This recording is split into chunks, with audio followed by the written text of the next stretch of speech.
आज हमारे एक्सपर्ट हैं आर-मनी के डायरेक्टर और चीफ रिसर्च ऑफिसर तरुण सत्संगी जी और ट्रेडबुल सिक्योरिटीज के senior commodity research analyst Bhavik Patel ji. Good morning sir, आप दोनों का बहुत बहुत स्वागत है द बोनस में। Good morning Braj ji, good morning. Bhavik sir, एक चीज बताइएगा, जिस तरह से हम लोग गोल्ड को टूटते हुए देख रहे हैं, $4,000 के नीचे फिसल चुका है, 8 महीने के सबसे निचले स्तर पर है। जून महीने की बात की जाए तो 12% टूट चुका है और सीएमई फेड वॉच को देखा जाए तो इस बार मतलब इस साल 3 बार रेट हाइक की भी संभावना जताई जा रही है। जो ओवरऑल सिनारियो है वो गोल्ड को प्रेशर में डाल रहा है इस वक्त। आपसे यही जानना चाहेंगे, क्या गोल्ड की गिरावट अभी थमी नहीं है, यहां से और टूटता हुआ दिखाई देगा? फिलहाल लग रहा है कि थोड़ा वीक ही रहेगा, क्योंकि कोई गोल्ड के लिए पॉजिटिव तो ट्रिगर्स है नहीं। जैसे टेक्निकली भी अगर हम देखें तो 4,000 के नीचे जरूर जा रहा है, बट 3900 का आई थिंक एक इम्पोर्टेंट सपोर्ट है। मुझे लग रहा है 3900 के नीचे जाता है तो शायद और ज्यादा गिरावट हो सकती है, वरना 3900 के करीब कहीं ना कहीं तो बाहर स्टेपिंग होंगे। बट यस, अपसाइड भी काफी लिमिटेड है, क्योंकि एक तरफ से हम देख रहे हैं कि जिस हिसाब से फेड की स्टेटमेंट आ रहे हैं, फेड के मेंबर्स के स्टेटमेंट आ रहा है, उस हिसाब से तो लग रहा है कि एटलीस्ट 1 या 2 रेट हाइक तो पक्का है। एटलीस्ट एक तो लग ही रहा है, शायद 2 या 3 नहीं होंगे, क्योंकि जिस हिसाब से अभी क्रूड नीचे चल रहा है, तो अगर ऐसा ही रहेगा बिलो $75 के नीचे, तो आगे जाके एटलीस्ट इन्फ्लेशनरी प्रेशर है वो थोड़ा कम हो सकता है। तो ओवरऑल अभी भी मार्केट एक्सपेक्ट कर रहा है कि 1 या 2 रेट हाइक हो सकती है, जिसकी वजह से हम देख रहे हैं कि लगातार दबाव है गोल्ड में। और दूसरी तरफ हम देख रहे हैं कि कोई ट्रिगर्स पॉजिटिव है नहीं, क्योंकि ये जो वॉर प्रीमियम था यूएस और ईरान के बीच में वो भी खत्म हो गया। हाँ, स्टेट ऑफ हॉर्मुज और एमओयू के बीच में अभी भी अनिश्चितता है, बट एटलीस्ट लग रहा है कि जो मेजर वॉर जो है वो खत्म हो चुका है। तो इसके लिए मुझे लग रहा है कि यहाँ से गोल्ड जो है वो 2 महीने में शायद कंसोलिडेट करेगा। जब एक रेट हाइक होगी उसके बाद मार्केट को लगेगा कि अभी नेक्स्ट रेट हाइक नहीं आने वाली है, तो हम देखेंगे कि गोल्ड और सिल्वर दोनों में वैल्यू। तो एक्सपेक्टेड है कि एटलीस्ट सितंबर तक, मिड अगस्त से सितंबर तक गोल्ड जो है वो थोड़ा दबाव में ही रहेगा। टेक्निकली भी जब तक 4400 के ऊपर नहीं जाता कोई तेजी देखने को नहीं मिल रही, और नीचे 3900 एक इम्पोर्टेंट सपोर्ट है, उसके नीचे जाता है तो मुझे लग रहा है और दबाव आ सकता है। सर, ट्रेडर्स क्या रणनीति बनाए अभी के लिए? कौन सा लेवल्स इंपॉर्टेंट लग रहा है? क्या अभी पोजीशन बनानी चाहिए गोल्ड में या अभी दूर रहे? भाविक सर। देखिए, पोजिशनली अगर मैं बोलूंगा कि किसी को लॉन्ग टर्म के लिए करना है तो डेफिनेटली, क्योंकि देखिए ये 6 महीने में अगर जो कंसोलिडेट होगा, नेक्स्ट 6 महीने की बात करें में भी नेक्स्ट मई या जून में, तो ये प्राइसेस शायद नहीं होंगे। तो इसीलिए मैं बोलूंगा कि ट्रेडिंग की रणनीति पे अभी भी दबाव है, तो शायद सेल एंड राइज की रणनीति रखनी चाहिए। बट अगर किसी को बाय करना है, ईटीएफ में इन्वेस्ट करना है, या अभी भी पोजिशन लेना है, तो मैं बोलूंगा 140 से 130 के बीच में जो लेवल्स है वो काफी अट्रैक्टिव लग रहे हैं, और लंबी अवधि के लिए डेफिनेटली बाय कर सकते हैं। तो अगर किसी की पोजीशन भी है ईटीएफ में और यहाँ से एवरेज करना चाहते हैं, तो मैं बोलूंगा कि डेफिनेटली एवरेज करें। और किसी ने पोजीशन कभी भी नहीं ली है, तो मैं बोलूंगा कि यहाँ से एटलीस्ट एसआईपी के जरिए करंट मार्केट प्राइस से ही ईटीएफ में बाय करना शुरू कर दीजिए।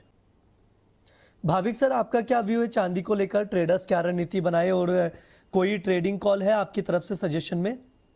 देखिए, ट्रेडिंग कॉल तो अभी भी मुझे लग रहा है कि थोड़ा वीक रहेगा, बट आई थिंक पोजिशनली मुझे लग रहा है अगर दो के नीचे, मतलब 2 लाख के नीचे अगर गद्दे पे मिलता है, तो आई थिंक डेफिनेटली एक बहुत अच्छी अपॉर्चुनिटी है। आई थिंक अरुण जी ने भी सही बताया कि देखिए पोजिशनली तो देखे तो आई थिंक मिसमैच तो है ही है डिमांड, और टेक्निकली भी मैं देखो तो मुझे लग रहा है 55 के नीचे अगर जाता भी है तो मैक्सिमम $53 आ सकता है, और $60 जी। के ऊपर आई थिंक शॉर्ट कवरिंग आ सकता है।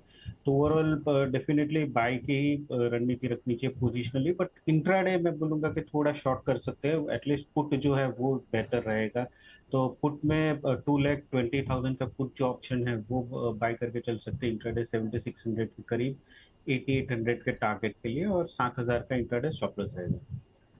ठीक है, यहाँ पर सर सिल्वर में वीकनेस ही देख रहे हैं, तो 2,20,000 का पुट में लॉन्ग पोजीशन बना सकते हैं 7,600 पर और 8,800 तक के टारगेट के लिए, और 7,000 का स्टॉप लॉस लगाइए। ये भाविक सर की राय है, उसके अकॉर्डिंग आप लोग ट्रेडिंग कॉल स्क्रीन पर है, नोट डाउन करके चल सकते हैं। भाविक सर, एक चीज़ आपसे समझना चाहूँगा कि जो फिजिकल इन्वेस्टर्स हैं ऑलरेडी जो बाय करके बैठे 3 लाख 3.5 लाख, वो तेजी भूल जाए क्या? मतलब वो लेवल अब जल्दी देखने को नहीं मिलने वाला है क्या चांदी में?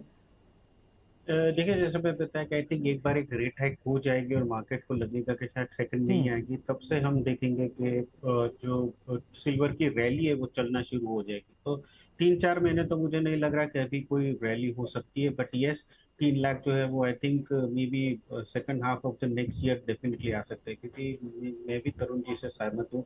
आई थिंक 2 रेट हाइक से ज्यादा तो मुझे भी नहीं लग रहा है, शायद एक ही आ सकता है। तो जैसे ही एक आ जाएगा उसके बाद हम देखेंगे कि मार्केट ऑलरेडी फॉरवर्ड लुकिंग है, तो वहां से हमें तेजी देखने को मिलेगी।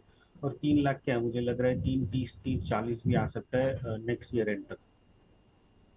ठीक है भाविक सर, आप भी देख रहे हैं क्रूड में यहाँ से और गिरावट आपके अकॉर्डिंग, या क्या रणनीति बनाए? आई थिंक मुझे लग रहा है कि मार्केट ने थोड़ा ओवरशूट डेफिनेटली कर लिया है, क्योंकि अगर हेज फंड की भी पोजीशन देखे तो काफी शॉर्ट है। तो ओवरऑल मुझे लग रहा है यहाँ से $2-3 में भी ब्रेंड जो है $70 तक आ सकता है। उसके नीचे जाना थोड़ा मुश्किल लग रहा है, क्योंकि अगर नॉर्मल हो जाता है रूट, तो भी काफी स्ट्रेटेजिक रिजर्व जो सारे कंट्रीज ने यूज किए वो कहीं ना कहीं वो लोग बाय करना शुरू कर देंगे। तो आई थिंक उसकी वजह से भी क्रूड को जो है वो थोड़ा टेलविंड डेफिनेटली मिलेगा, बट हेडविंड भी काफी है, क्योंकि एक तरफ से ओपेक की स्पेयर कैपेसिटी है वो भी ओपन हो जाएगी। तो I think overall next year तक लग रहा है $70 से $80 इसी बीच में रहेगा। एमसीएक्स में मुझे लग रहा है 6500 से 6400 के बीच में नीचे आ सकता है। तो जब तक 7000 के ऊपर नहीं जाता तब तक आई थिंक शॉर्ट ही रखना चाहिए या सेल एंड राइज की रणनीति रखनी चाहिए। और नीचे मैक्सिमम अभी ब्रेंट में लग रहा है $70 और एमसीएक्स में लग रहा है 65 से 6400। सर नेचुरल गैस पर भी राय दे दीजिए भाविक सर, अभी नेचुरल गैस को हम लोग 300 पर देख रहे हैं, क्या रणनीति बनाई जाए सर? क्या यहाँ से तेजी दिखाई दे रही है? क्योंकि काफी ज्यादा हमने नेचुरल गैस में उतार चढ़ाव देखा है, ऐसे में ट्रेडर्स के लिए भी काफी रिस्की हो जाता है पोजीशन बनाना। सर कौन से लेवल्स इंपॉर्टेंट नजर आ रहे हैं आपके अकॉर्डिंग? देखिए लेवल्स तो मैं बोलूंगा कि नेचुरल गैस में 325 टू 75 यही एक ब्रॉडर रेंज में ट्रेड कर रहा है। हालांकि अभी हम देख रहे थे कल काफी गिरावट आई थी, क्योंकि अगर वेदर फोरकास्ट देखे तो 4 जुलाई तक गर्मी थी, जिसकी वजह से हमने लास्ट में तेजी देखने को मिली। बट अभी लग रहा है आगे जाके जो नेक्स्ट 10 डेज का है वो थोड़ा वेदर अच्छा है, ठंडा है, जिसकी वजह से जो कूलिंग डिमांड, एयर कंडीशन की डिमांड है वो कहीं ना कहीं कम हो जाएगी। दूसरी तरफ हम देख रहे हैं कि यूएस में जो एक्सपोर्ट हो रहा है एलएनजी का वो भी पीक पे है, उसकी वजह से भी कहीं ना कहीं लग रहा है कि प्राइसेस जो है थोड़े प्रेशर आ सकते हैं। तो इंट्राडे मुझे लग रहा है कि थोड़े शॉर्ट टर्म में आई थिंक जा सकते हैं। तो ओवरऑल आज के दिन 304 के करीब शॉर्ट कर सकते हैं, 297 के टारगेट के लिए 308 का स्टॉप लॉस रहेगा। 275 के नीचे नहीं जाता तब तक ज्यादा गिरावट नहीं लग रही है, तो 325 के ऊपर नहीं जाता तब तक तेजी नहीं लग रही है। लग रहा है कि 325 से 275 इसी बीच में नेचुरल गैस जो है वो ट्रेड करेगा।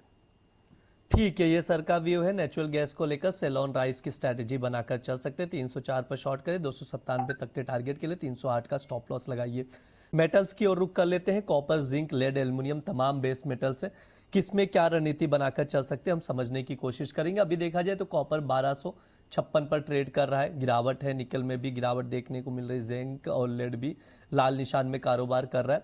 लेड 195 पर आ गया है। ध्यान रहे ये जून वायदे का कारोबारी ट्रेडिंग प्राइजेस है, तो उसके अकॉर्डिंग ही आप लोग देखिएगा। एल्युमिनियम 329 पर ट्रेड कर रहा है।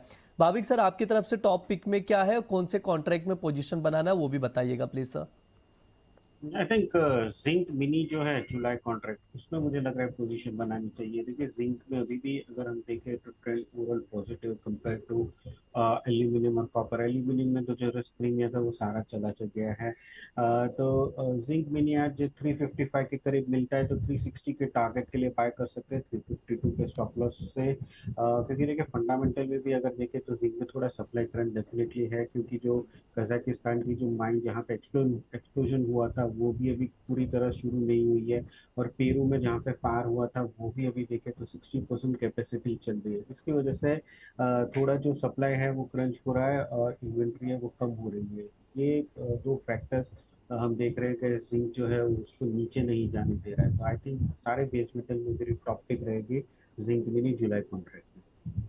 ठीक है, जिंक मिनी जुलाई वायदे में खरीदारी की सलाह दी जा रही, तो उसके अकॉर्डिंग आप लोग देखकर चल सकते हैं। भाविक सर आपकी तरफ से डिस्क्लेमर।